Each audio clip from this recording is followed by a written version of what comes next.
Hi hello నమస్తే welcome back to my channel. Immune thrombocytopenia గురించి క్లియర్గా ఎక్స్ప్లెయిన్ చేస్తాను నేను మీకు. ఈ వర్డ్ అయితే నేను ఫస్ట్ టైం విన్నది నిమ్స్లో అనమాట.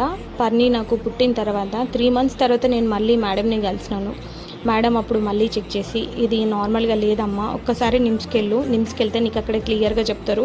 ఇక్కడ ఎవ్వరు కూడా అలా చూసేవాళ్ళు లేరు, అక్కడైతే మంచి ప్రొఫెసర్స్ ఉంటారు, వాళ్ళు చెప్తారు స్టడీ చేసి అని చెప్పి అన్నట్టుగానే అక్కడికి వెళ్ళి టెస్ట్లన్నీ చేసుకున్న తర్వాత సార్ చెప్పారు నాకు ఇమ్యూన్ థ్రాంబోసైటోపెనియా అని. ఆ వర్డ్ కూడా సార్ ఏం నార్మల్గా చెప్పలేదు, నేను మీకు చెప్పినట్టు సివియర్ ఇమ్యూన్ థ్రాంబోసైటోపెనియా అన్నారు. అసలు అప్పుడు విన్నా ఈ వర్డ్ నేను ఫస్ట్ టైం. నాకు చాలా భయం వేసింది. చాలా హెక్టిక్ డేస్ ఉన్నాయి మేము చూసినవి.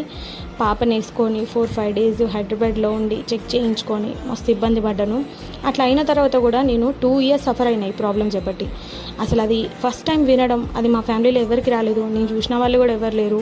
తర్వాత చెప్తాను నేను ముందు నేను ఎన్ని ప్రాబ్లమ్స్ ఫేస్ చేసినో.